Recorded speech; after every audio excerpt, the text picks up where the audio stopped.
My goal is to create some kind of addition to the conversation at GrahamThompson that, maybe breathes a degree of contemporary kind of wind into the design and kind of physical space there, but also pays close attention to the kind of history and the development of the firm over the past, 70 years? I think it's about 70 years. There's something to me about the approach to something as pragmatic and as maybe just intellectually dense as law is.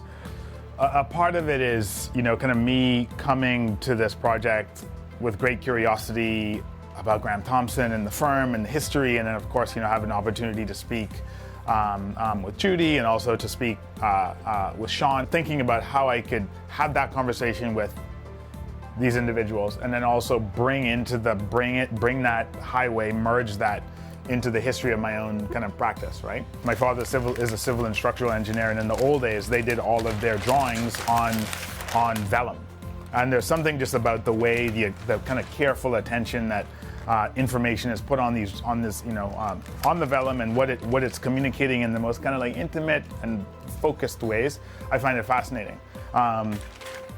But lucky for me, the volume of work that he produced during his career, he and his team left just the most amazing amount of kind of history to stumble upon to kind of build forward. So I guess the John Cox part of the GrahamThompson painting begins building on the foundation that I suppose my father has now left for me because he passed away. Everything I use is pretty much industrial material.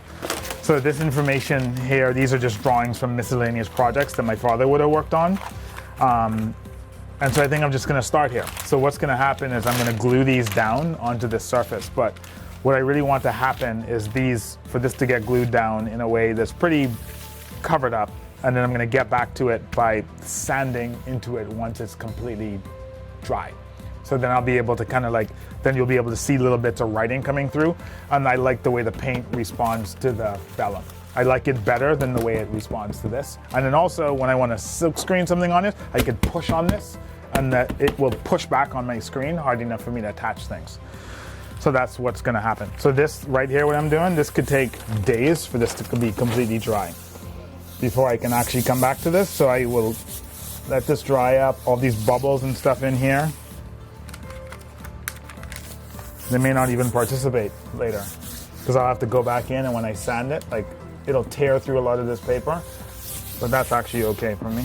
And so if I let this sit out here, all tonight and tomorrow, and let this fully dry, and I get really hard, and I bring the sandpaper back, the random orbital sander, and sand it down and sand off all the edges, and it just becomes a really smooth thing. It becomes almost, to me, it feels like I just cut a piece of limestone. I just feel like it's a bit of it makes every piece of the work a little bit of an autobiography. Every good piece of art is really just a document of a moment, and that moment can be 15 minutes, or it could be 70 years. And so this is what I kind of feel is a bit of a record of what I understand this firm to be about based on these conversations that I had. If the whole firm could be seen as one giant abstract painting that was being made for 70 years, you know what I mean? What would it be like? I don't know. That's kind of what I'm thinking.